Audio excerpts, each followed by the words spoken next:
Hey all, here at OS Reviews. Today we're taking a revisited review of the OnePlus 7 Pro here in 2022. This is a smartphone that came out in 2019, which means that it's now nearing 3 years old. Time really does fly, but in many ways, this is still a super relevant phone in terms of the design. It's a truly notchless form factor. It doesn't use a under-display camera or anything like that, but rather houses a pop-up selfie cam. In my opinion, it still is a very clever implementation of trying to hide that from view when it's not in use. In many enthusiast minds, it remains as one of the best phones that OnePlus has made that was still serving the title as flagship killer. You are still saving $300 to $400, which was considerable, but having features that are unique and flagship grade. And after this point, unfortunately, OnePlus started to introduce a notch for the front-facing camera, and they started to further increase the pricing of their phones, and they lost a lot of the fans that initially rallied behind this brand that was very much driven by community support. They also used the Oxygen OS on this particular phone, a version of Android, the launcher, being just very clean and stock, compared to newer OnePlus devices starting to try and use Oppo's launcher on their phones, since behind the scenes, they're all owned by the same parent company. So this was kind of a turning point where I think in a lot of people's minds, the unique design and the price point still justified the overall experience. And after this point, OnePlus started to get a lot more flack and criticism. You can pick up a OnePlus 7 Pro now on Amazon or eBay for under $150. That puts it pretty much into budget territory. Sure, it's not as low as the XC2 Compact and the V35 we just checked out recently, because those phones are a generation older in terms of their release dates. And for a phone with the specs that we see here, including a 90Hz AMOLED display, Snapdragon 855, this is already one of the best values that you'll find. And I think the common thread that I'll be talking about a lot inside of this review is just how well this phone has held up, and the fact that it still is wicked fast and smooth in terms of performance. So immediately I'll just answer the question, is this a phone that's still worthwhile to consider and pick up? I would say definitely yes, if you're looking for an excellent value smartphone with a beautiful design and aesthetic. Part of what makes this phone look so beautiful is, again, this display, which, as foreshadowed, is 90 Hz, one of the first generation of phones that used a high refresh rate panel. And although it's hard to pick up on camera, in person, it does make a noticeable difference versus 60 Hz displays, especially as you're scrolling through longer lists. Everything just feels buttery smooth. Now, this Quad HD panel is also large, and it has a 6.7-inch diagonal. Because it's small in terms of bezels, at least it still is manageable, but this is definitely into phablet territories. If you're looking for a compact phone, this is not going to be it, but as a result, content looks amazing because of how immersive it is. Because it is a OLED display, though, they try to go with the whole curved design at the sides to try and make it look even smaller in terms of bezels, and this is a pretty dramatic curve. So we can see how content really does flow off the edge, but in recent years, I think a lot of folks have voiced how they would rather have a flat screen that also gets rid of the possibility of accidental triggers on the edge as you're holding the phone in your palm. To OnePlus's credit, using software updates over time, I think right now it's working just fine. I'm not noticing too much accidental triggers or touches as I'm gripping the phone, but it is one thing to keep in mind. It has those sloped and curved edges at the sides. Now, currently this phone is running on Android 11, very clean version of Android that feels quite similar to stock, like what you would see on a Pixel, for instance, but even a little bit faster with a few more touches of customization in terms of how the icons look. The phone also has a pretty large 4,000 milliamp hour capacity battery, which is still sufficient to power the phone easily through a full day without any issues, and it does support fast charging using the Type-C port as well.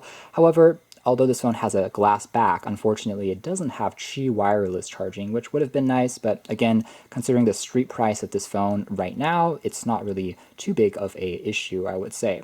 Now, otherwise, on the back here, we also see how stunning this phone looks, not only from the front, but the kind of glass that's been treated with this very soft touch material that just hides fingerprints and scratches a lot more easily. It's almost soft. It houses the triple camera array, which is slightly raised above the surface of the phone, which I personally think that maybe if they made it flush, it could have been even better, but you can easily solve that with a case or wrap.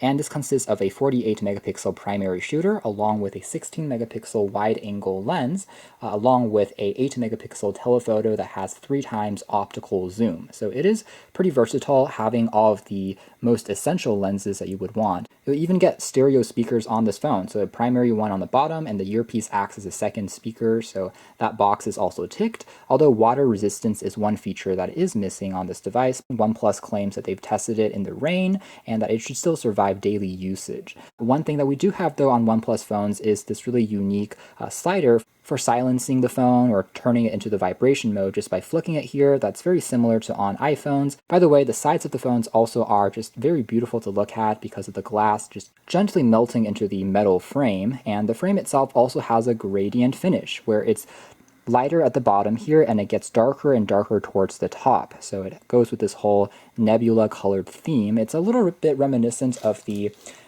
HTC One S from all those years ago where we did a revisited review on. I think this is really one of the first times that we've seen this gradient finish really employed. Buttons are all very tactile and clicky, although one thing I will admit is in my personal usage, I've often confused the slider here for the power key, but over time that's something I've gotten used to. It's just one thing to keep in mind. Maybe they could have placed the mute switch a little bit higher up, but that would have also made it a little harder to reach. So it is what it is. Now the phone does have kind of double tap to wake, and it does also employ a under display fingerprint scanner that thankfully is one of the fastest on the market. So you just have to put your hand there for a split second and it unlocks. Accuracy is super good and responsive. You can just tell how fast that is. As much as I love LG's phones, I have to admit that OnePlus has the upper hand here. It's just the truth. We checked out the LG G8X a while back, and this phone has identical specs. It's using the same Snapdragon 855, part of the same generation of phones, but there is a significant difference in speed. So I press down on it 1, 2, 3, and then it unlocks. Sometimes the accuracy doesn't even want to register your finger, and versus on here, you can just see that difference there. And that experience, again, just continues into the UI after you unlock.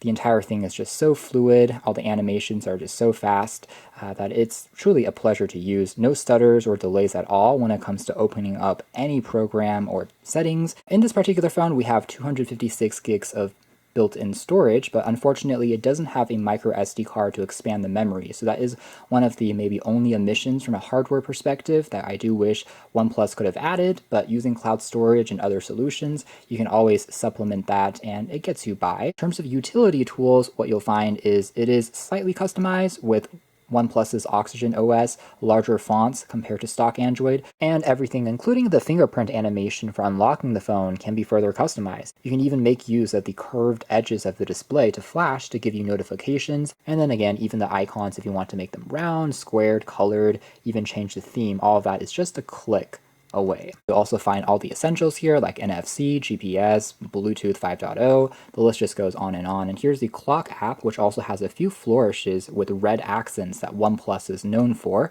and permeates into the UI. So overall, it looks quite stunning. So if we jump into the camera next, we can take a look at how it performs. What I will say is that by its own, the camera quality is average by flagship standards. So if you were comparing it with the latest iPhone or the Pixel phone at the same time, then this would definitely not be quite as consistent. However, images are still very quick to capture. 48 megapixels is still plenty of detail, and it is overall a very satisfactory experience. You can access the telephoto 3 times optical zoom, which again the resolution goes down slightly to 8 megapixels, but it's still superior to digital zoom. And I have to say that for the most part you'll be very pleased with the quality that you're getting here. And if we zoom into some of these details here, really looking not bad, I have to say, especially in moderate lighting environments. Really under low light is where it struggles a bit more, but it's nothing that can't be remedied, especially since the OnePlus phones are popular enough that there's plenty of community support, and it's very easy to just install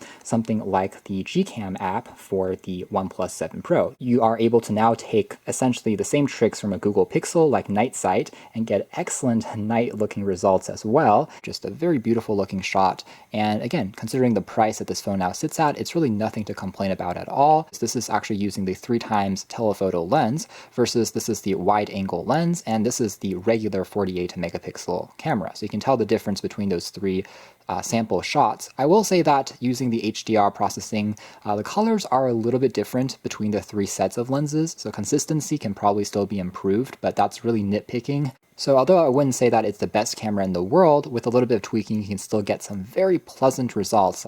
OnePlus phones also comes with, again, their community support, so you can find other apps on here which enable you to ask questions of the community, go to their forums. The 8 GB of RAM on this particular variant also keeps things running very smoothly in terms of jumping back and forth between open apps. Things are still preserved, no issues at all because of how clean and well optimized their software is, even like OnePlus's icons and their text. So things like the font size for battery and their Wi-Fi reception time is a little bit larger, more bold, but at the same time still very professional and clean looking. So let's jump into a YouTube clip, which of course, obviously it works flawlessly in terms of the loading speeds.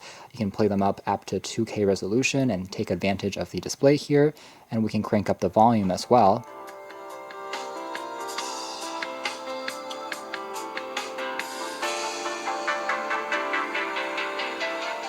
And you get just a truly immersive experience. Speaker quality is also very good, thanks to, again, the stereo separation, and again, the centerpiece of this immense beautiful display just sets you up for a awesome entertainment media watching experience that is truly one of the best even today.